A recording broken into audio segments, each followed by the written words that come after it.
Well, good Friday afternoon everybody, this is John. It's approaching winter really quick, so I want to make sure that our backup generator works. And this is what we've got. A 10,000 EXL Generac. These are a good generator. This is a fairly old one, but I would just want to see if it works. It's been sitting for a couple of years. So let's check out the generator here just to see what we've got. You know, we've got a V-twin engine here, 4-stroke Briggs and Stratton. So that's the engine used to turn this alternator, or is it a generator? Let's see what we got. 240 volts, 120 volts, 10,000 watts potentially, so this is a real powerful generator. On the front here tells you what it is. I repainted all this because it was getting all messy, so I masked it off and resprayed it. The tyres are up. Just put the battery in yesterday, so let's see if it works. That's the oil dipstick there, and underneath in there is the carburetor, important part. And the way to get this to run is you flip that up to run position, go into the petcock under the gas tank there, turn that on, come round. This is the choke. Just pull your choke. Now we're ready to press the start button.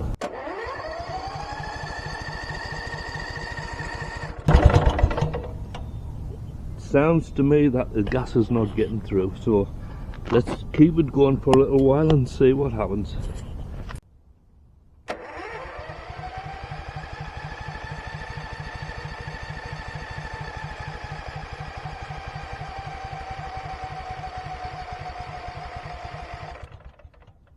Well, that didn't happen, so here's what we do. First, look in your gas tank, make sure you got plenty of gas. Yep, we got plenty of gas in there. So on each corner of the gas tank are bolts like this. I've already taken 3 of them out already here. They just take out, and you can actually leave that one in or take it out as you want. This has a nut on it, so it goes over there, and the other 2 go in these locations. Once you've got this like this, you can just lift the actual gas tank up, but before doing that you want to turn off, make sure you turn off your petcock. There we go.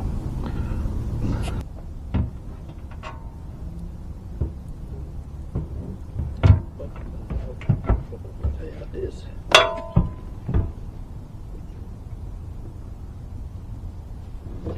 So what just happened there is the petcock actually pulled out of the hole and gas started flying everywhere, so let's just make sure that nothing's going to catch fire. Anyhow, not to worry, just make sure the gas is cleaned off the surfaces here.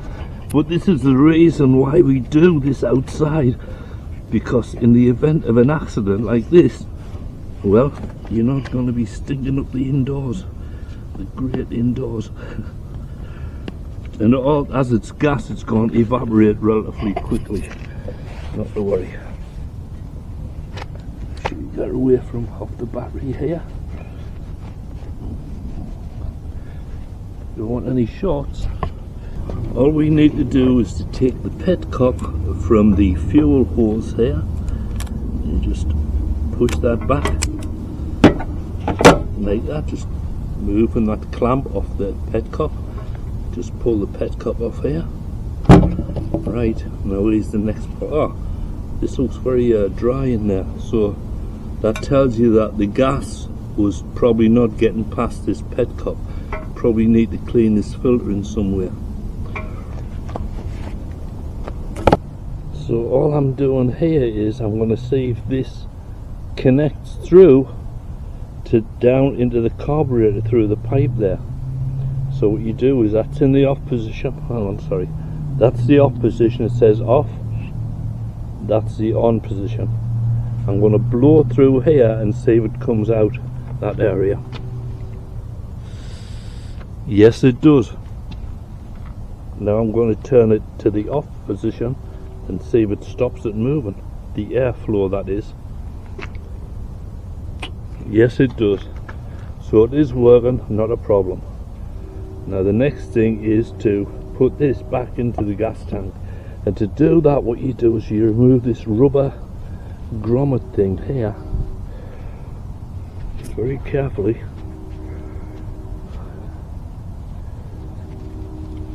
That just pulls apart here. Twisty pull. There you go.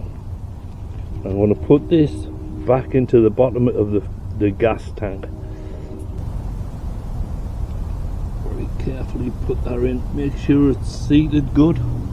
And once that's in, nice. That looks kind of a bit perished, so we might end up having to buy a new one of these guys. But then you just take that, want to be that direction, and just push that in. There we go, and it's in. And that should seal quite well there. Put that in the off position, getting ready to connect. Now that the gas tank is out of the way, we can take off the top of this air filter. Just 2 clips there, and just lifts off like that. There we go. This air filter itself actually just unscrews. And once unscrewed, just give it a little wiggle and that will come off there. Next thing to do is we're going to take this part off, and that is held in by these 5 little hex head bolts. Get the tools and get it started. These are 11mm, so all we got to do. So I suspect as the fuel line is actually clear, the carburetor float chamber may have a little bit of a sticky problem, but we'll have a look and see. Once your bolts are taken out, there's like a rubber tube here, and you lift that up vertically and just pull that out there. There we go. And this is the carburetor right here.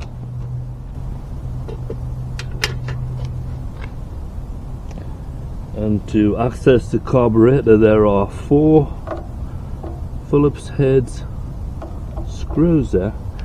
I'll just open this up and see what's going on, if anything. Yep, it looks dry down there. So now what I'm going to do is connect the fuel tube up to the tank and make sure that fuel is actually travelling down this line, because this line looks dry. But I am going to open up the carburetor anyhow, so let's just do this to check. Unscrew these 4 Phillips screws, Phillips head screws, should I say. So good job we saw that. By the way, I did turn off the petcock. So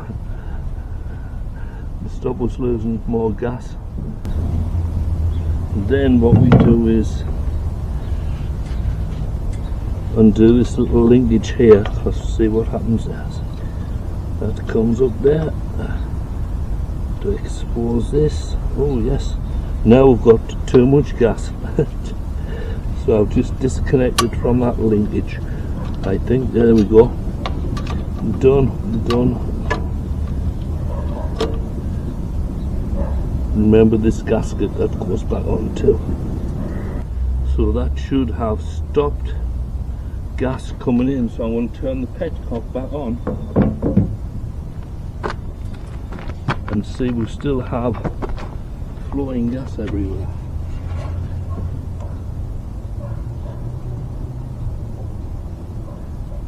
Yep, still. So what that means is there's a little plunger in here, and that is a valve that lets the gas in and out, and obviously something is stopping that. So what I'm going to do now is I'm going to clean up the area, get rid of the gas. So if you grab this little thing here, this is the float mechanism, and it's attached to the plunger, and you will see that there. That is the plunger right there. See that hole down there where my finger's pointing? Right down in here. There must be something in there that's stopping the plunger activating. So let's clean it all out. So all I'm doing now is I'm sucking out the gas.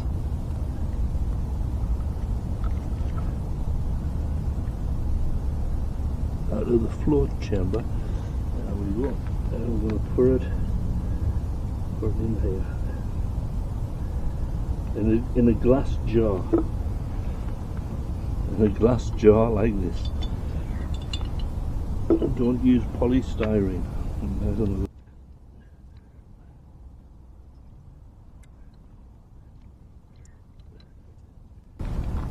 Okay, now I'm taking a Q-tip. I'll put down that hole, see if there's any kind of contamination on it. Looks alright. Looks alright here too. Clean out what's left in these chambers here. So now that we've cleaned this area off here, which was causing the overflow, let's just put that down there a sec. Then we set this back. Now this can be quite odd because the plunger keeps wanting to fall out, and you've got to make sure that this plunger goes all the way down the hole, otherwise there will be some kind of problem.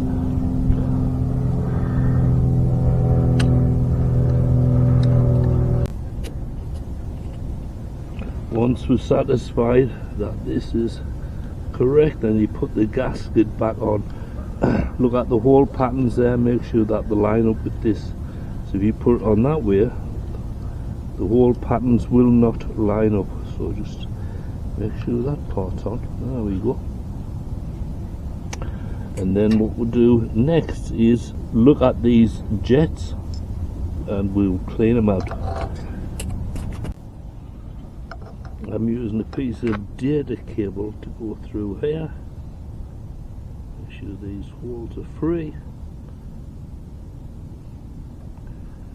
Looking good. Anyhow, once you've got that cleaned, and also there's a jet down there we can have a look at. Now, we can unscrew and inspect. There we go. Seeing no more. Double check here. And there's a hole on the bottom too that needs to be attended to. Okay. Empty, good. Then once you're happy with all these holes cleaned out, return this from whence it came. Set it snug at the bottom of the hole. We can go in and put this on, and then we have to connect this little bar here under there. Can you see that? I can see it, but there we go, that's in there. And you set it gently together, don't push anything down, just make sure it just sits like it's supposed to. There we go. Should be alright. And then we'll put our screws back.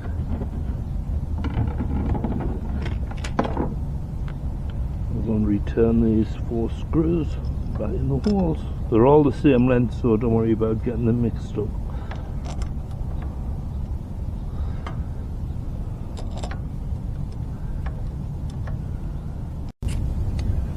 Before I finish assembling everything, I want to make sure that there's gas coming into the carburetor and it's not overflowing. So I'm going to turn on the gas. Seems to be coming in.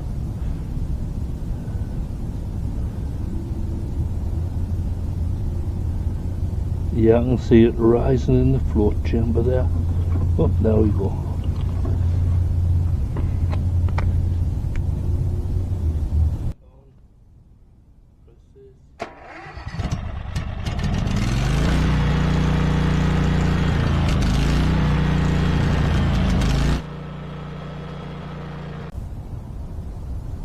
as you can see, once it started running, I turned on the fuel, it came back out, so it means that float chamber is the problem there. Maybe it has a leak in it, so I'll do a water test real quick. Okay, so I'm going to take this float here and immerse it in water and see if any bubbles come out. I'm not seeing any bubbles, so that tells you that the actual problem is with the valve.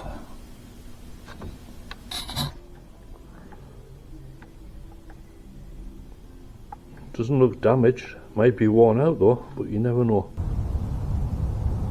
Alright, now put it back together. Now we've seen it running. The good thing about taking these things apart is the next time you have to do it, you remember the sequence, so you tighten that up, not too snug, but tight enough to where it's not going to unloosen, that's for sure.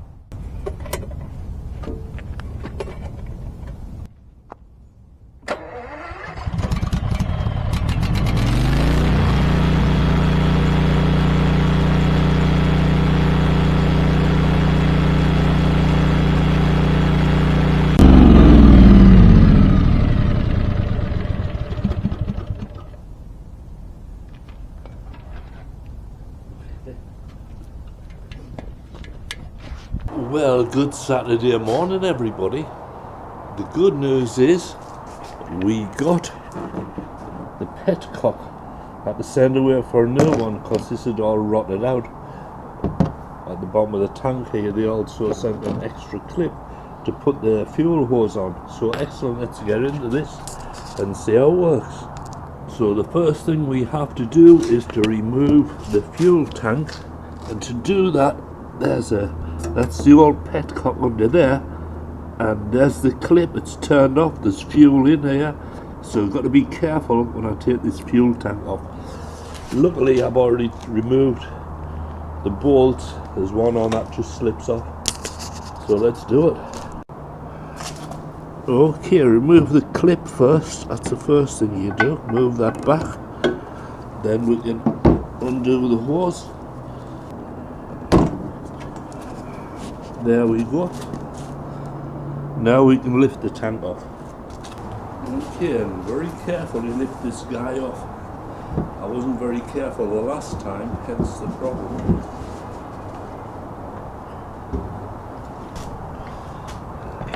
This is the offender, we're going to take that off and put the new one in. So the first thing you do is I pull the centre petcock off, but actually the whole thing just fell off. So it's showing you, look at the state of that, man. Okay. Just dry that area first. Put that guy in there. See how you're looking. Yeah. Just take this petcock.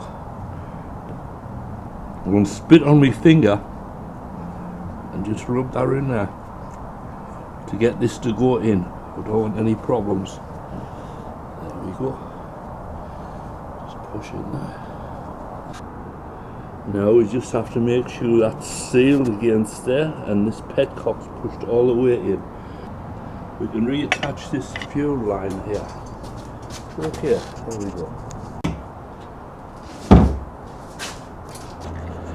Yep, now we just got to reattach that. Now we're just going to put this back on. There we go. And we can turn this on, see if it works. It appears to. Okay. Well, let's see if she starts.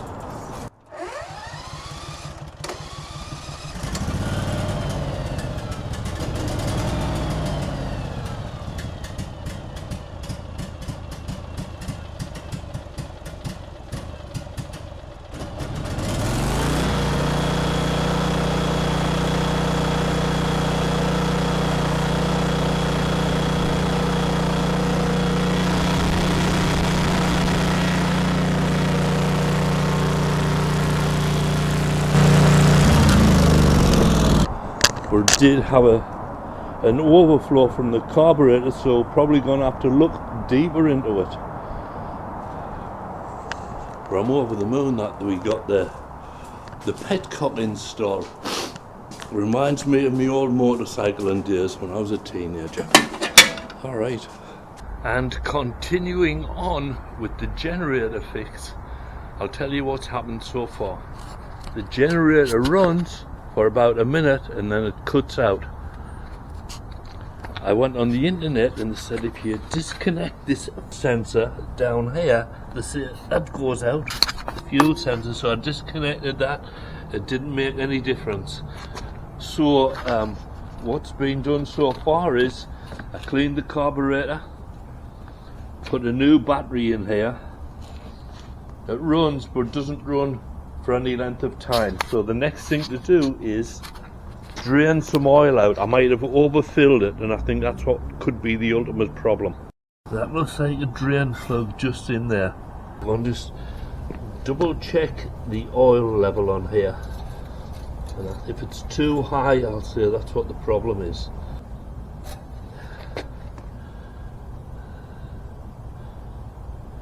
Yes, it's coming past the fill level. So we need to take that square bolt out there, and I'm going to cut this down so I can slide underneath to get the oil. See how that works. I put blocks of wood under the two back wheels and a block under the front because that's going to catch the oil. I just put a hole in the top of it there, just around there, and put that under this hole and it should catch the oil and it comes out of here. And this is what I've had to do to loosen that plug bolt there, because it's square and so you can't put a wrench or a socket on it. So I've had to use the mole grips attached to an adjustable wrench attached to a pole so I can get more purchase, and sure enough it is starting to come out. Can we see this here? Down there. Let's turn it. Yep, that's going. It cracks me up. You've got to do all this stuff just to unloosen a bloody bolt. It cracks me up. Okay. So I cut a piece out of that bottle. Sorry, the milk jug, and the piece I cut out I've used so I can catch the oil and funnel it into the container. Fingers last words. And a rag will be handy just to wipe off the oil. I'm not assuming I'm not going to get oil, that's for sure. There you go, you're starting to come out now. Excellent. What will I think of next? Straight in, and the oil is pretty dirty.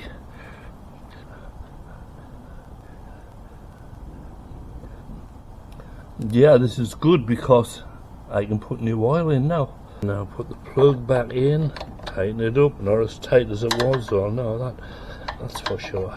There we go. And then once this is all nice and tight, that's probably, then you put your new oil in. Well, travelling along down to get some oil for this generator. I'm trying to think whether Walmart would have something like that. They probably would. I would normally go to auto parts stores, but on Saturday. And you know what happens at auto parts stores on Saturday? There's always too many people and not enough staff to help people, to help the customers. So that's so that leaves it up to Walmart. I'm coming here, so I'm thinking it's going to be easier to get oil, but on the other hand, who knows? Who knows?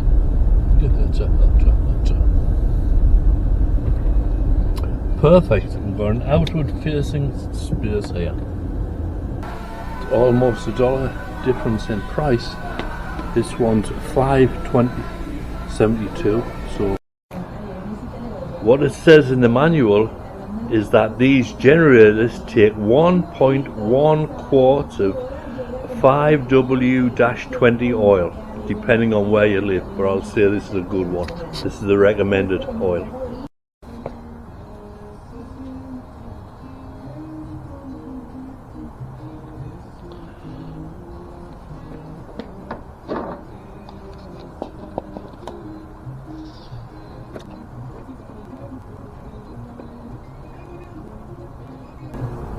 Now I'm going to check the level of the oil right now. It's saying that it's full now. Pretty much, yep. All that remains now is to start up the generator. And that's done by turning on the power, turn on the fuel. Okay, looking good. Turn on the choke.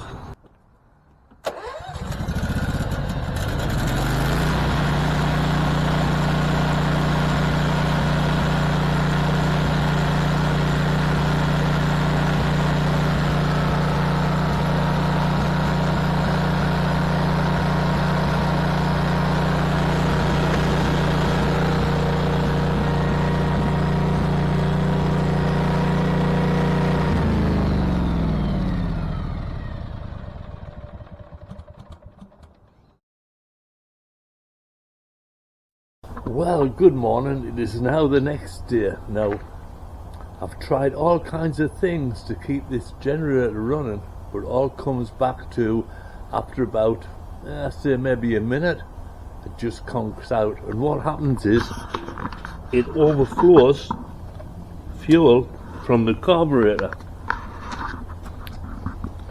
Now, the first thing I thought was the float in the carburetor is stuck. So I tried, cleaning it all out, putting it back together, taking it apart, putting it back together, and the problem was still happening. And then I looked on the internet, and it says, oh, the oil sensor goes bad on those on the crankcase. So I disconnected that. That didn't work. And there was a lot of videos saying that's what you should do with this particular generator. And I'll just show you what I did here. So this here, so this guy here, that connects to the sensor, this little oil sensor here. So when you disconnect that, takes it out of the circuit, so not a problem. So that didn't fix it. Then I saw a couple of other videos says take a pint of oil out of the crankcase and it'll solve the problem. So I thought, well, I might as well just change the oil. So I emptied the oil out, put fresh oil in, put a little bit less than full, just to try and keep everything right. And it ran, and then it quit running, just the same problem. So I'm going to go back to my original thought, thinking that there's something wrong inside the carburetor as far as the float chamber, that little pointy plumber bob thing. It's one of those. So I may end up having to get a carburetor rebuild kit where they send you out a new float and a new valve, fuel valve. Now I've only got one screw holding down this fuel tank, so I'm going to lift it off and put it in a safe place. Okay, so now with the fuel tank off, remove the carburetor air cleaner. And this here is the choke connector here. So I'm going to take this guy off. That is the actual valve, that little pointy thing, I don't know if you can see it. Now what I noticed down here, in the bottom of the chamber, like down there's a lot of dirt. And I've cleaned this carburetor out already, so that means the gas is dirty, so I need to put new gas in, that's for sure. So my next test is I'm going to blow down this fuel inlet tube that came from the gas tank. It goes down to that hole there, which is where this slots in, so I'm going to put that in there. Right, now I can just blow down there and see if anything comes out, to see if we have a good seal. But it's not sealing, so there is the problem right there. And because of all this dirt, I think it might be good policy to actually take this carburetor off, and that's done by removing this cover. There's bolts on each inlet and just comes off that way. Now these bolts here are number 12 metric.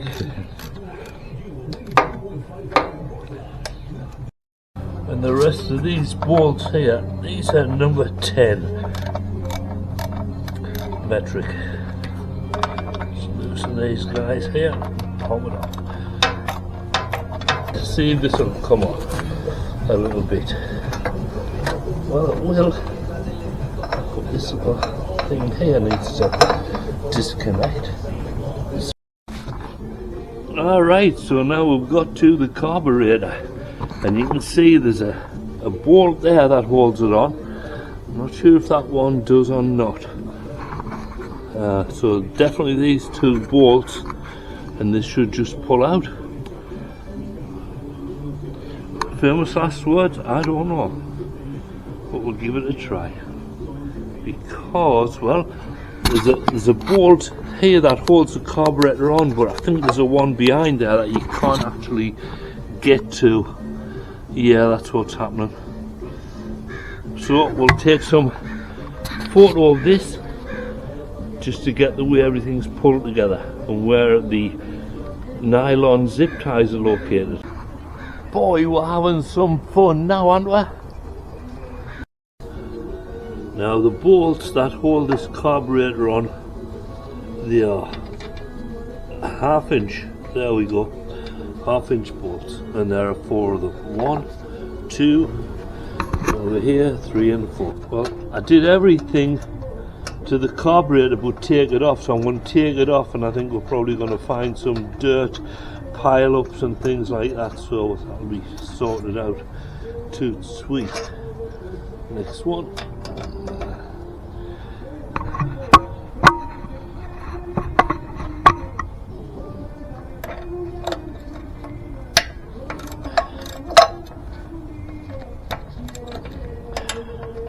These are not on that tight. I'm glad. I'll tell you, I am glad. Last thing you want to do is to round off bolts. Now in the bottom of each of these little reservoir areas there's a lot of dirt, so that'll be a contributing factor as to why the float is overflowing, because the dirt is stopping the valve from closing properly, is what I suspect. And here I'm going to go and empty it all out, give it a good clean and put it all back together, re-clean the jets, which is the important thing, but not touch anything else. I don't touch any settings, it's all set, it works. It's just the overflow problem is a problem. And this is the dirt on these Q-tips here, look at that. That is a lot of dirt, and then there's this one here too. So that can plug your carburetor up for sure. So my job is to get this all cleaned, spick and span. I'm going to start, I want to take one of this jet out here, look at it, and see if there's anything else to clean. I've cleaned this area, I've cleaned the valve, and I'm pushing this to make sure that it's free. I don't want it getting stuck anywhere, so that looks alright there. And then we got to put these screws back. Nothing gets your nails dirty than working with gasoline and oil. There we go. So I've got everything back together. Just remember a couple of things. Remember to put that spring on down there, put that little connector there, and also before you put this top back on you have to hook it into the choke controller here, and this won't fit in there unless that is loose and can bend at 90-degree angle. So we've tested it, fingers crossed it's going to work, but the important thing is to use clean gas. That might have been a problem all along, getting jammed up in the float valve, you know, and stopping the gas from cutting off. But we'll see, fingers crossed. I want to get some new gas tomorrow and we'll test it out. Anyhow, from me, good night.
a missing part.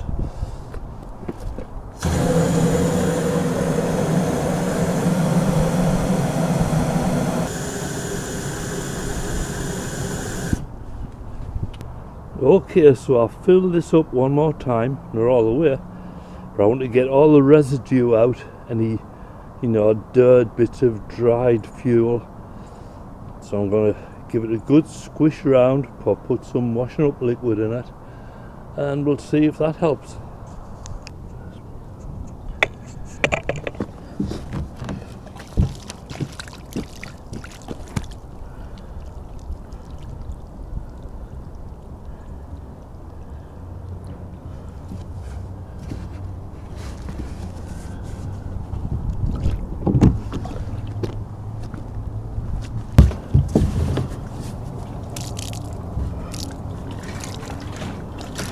Just rinse it around till you can't hear any more liquid in the tank itself. Otherwise, if you leave water in the tank, that will be not good for running the generator, that's for sure. So you just be patient, just keep doing that. We're also going to empty out the gas from the gas can, because that might be, mixed with really old stuff too. So I'm giving a thorough clean in here, at least I'm trying to.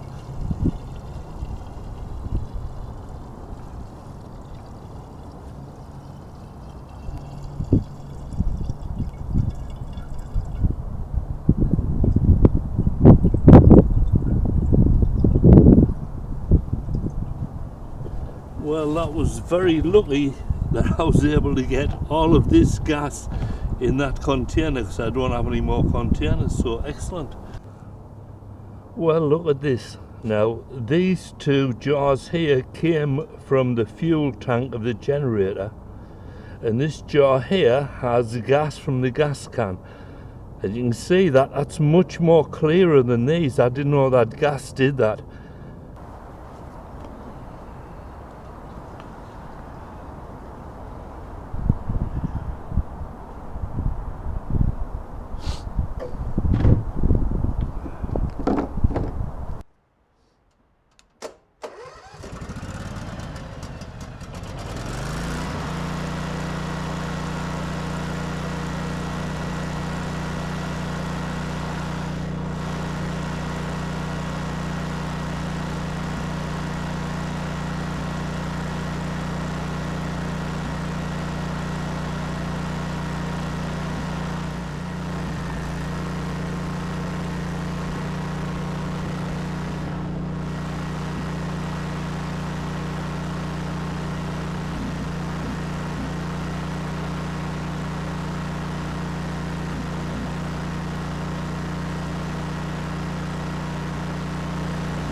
That's just made my day that this thing works now. It's been quite the trip, quite the challenge, quite the journey to get it running, but now it's running and I'm happy with it. Thanks for watching.